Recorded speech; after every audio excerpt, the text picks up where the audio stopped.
that's literally what I felt like.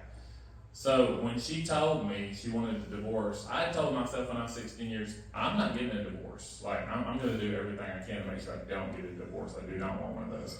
And so I did everything I could. I bought a book. I did everything I could except for lay that addiction down. Because maybe, just maybe, she would have given me more of a chance. But it didn't work. She had made up her mind, and she still wanted a divorce. So here I am. I'm broken. I'm hurting. I went through a lot of depression, literally my first actual depression. I went through depressive episodes with another relationship, but not like this. Because I felt ashamed, but I felt broken. I just felt terrible during this time. Well, when you're vulnerable and you're going through all this, you tend to go into the wrong place. I should have went into God's arms more than ever, but I went into another's arms, and I ended up in my first sexual relationship. That was another thing that I never thought that I would go through.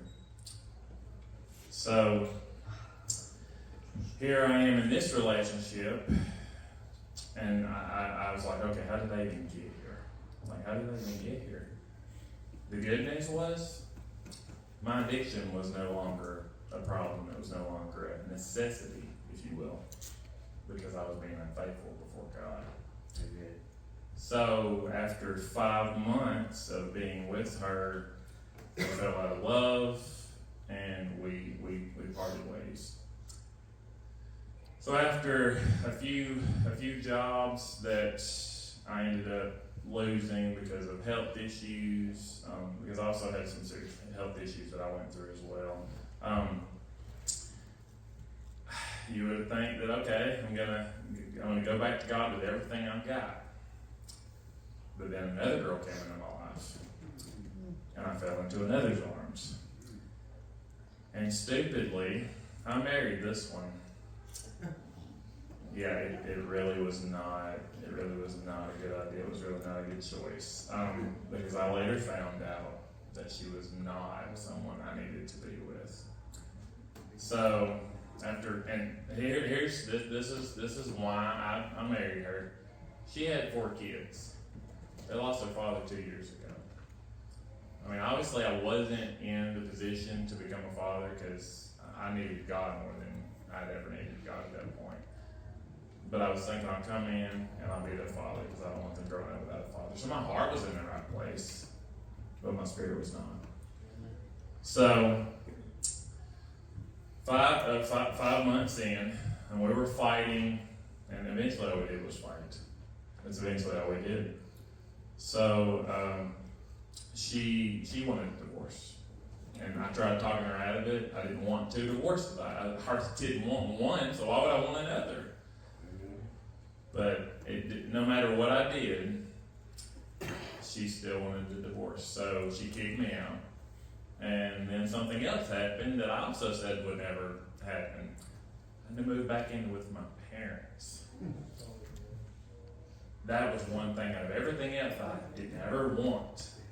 I didn't want and I was 30, 31, 32, and I'm like, okay, I'm a 30-year-old man living with my parents again. This is wonderful, isn't it? But I had nowhere else to go. I also had an abdominal hernia at that time, so I also had to have surgery so I could finally work again. Well, when I moved back in with my parents in the year 2013, I gave up on love. Right.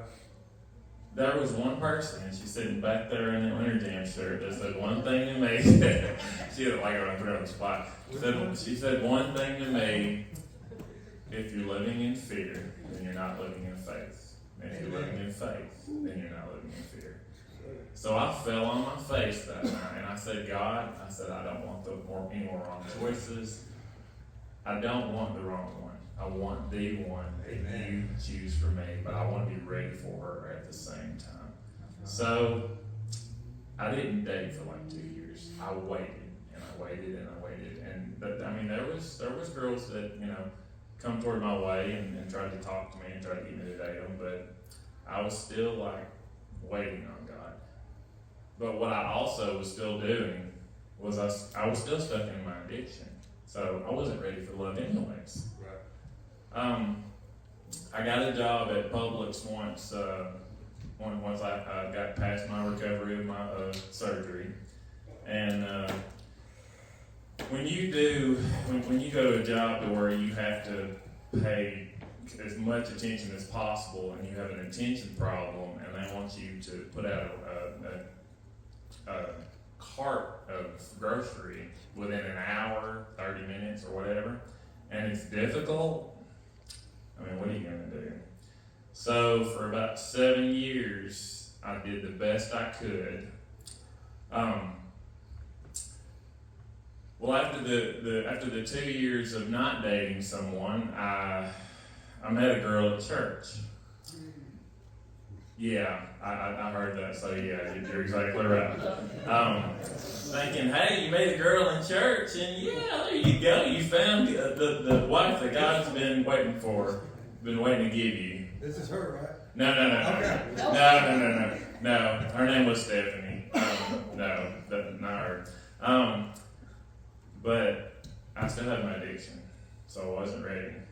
So the devil will use people in your life to continue to try to pull you away from God, because he doesn't want you near God. He definitely doesn't want you near his son Jesus Christ, because he's the way, the truth, and the life. And he's the only way to the Father. John 14:6.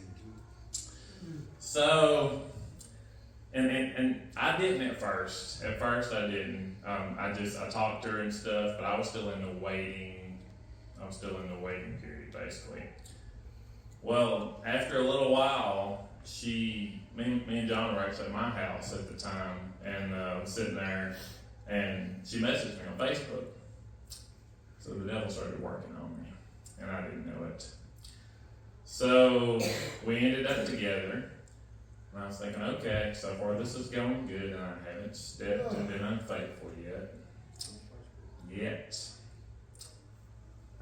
Until one night, she pulled me in. She pulled me in, and I ended up in another sexual relationship. But for some reason with this one, I still needed my addiction. I can say this much, that there was a point to where the addiction had actually lost power, because it became a habit. So it actually wasn't as much of a problem as it used to be. And so, let's see, 7 months in, I finally, eventually we had a night, obviously, where both were unfaithful to God, and I accepted it as normal. And I was thinking, okay, maybe God will, continue to work on her, continue to work on me, and get us to where we need to be. But he's not going to do that while you're being unfaithful, while you're doing something that he doesn't want you to do, because we're supposed to stay away from sin. If God doesn't associate himself with sin, then why would he expect us to do that and still have him work on us? It don't work like that. You have to be separated. You have to be sanctified, set apart for God's work, and for the people that he wants to put in your life, and for the ministry that he eventually wants to give you. So until you're ready, he's not going to give you what you want or what you need, for that matter, as far as like a path, as far as like the person you're meant for, and as far as like everything that is God's best, basically. So when I accepted it as the norm, God moved. And me and my mother had a conversation that same night. I had to make a decision, and I knew it. So I told her, look, we're going to have to stop being unfaithful to God, because this is not cutting. This is not cutting. She shut down on me for 1 week.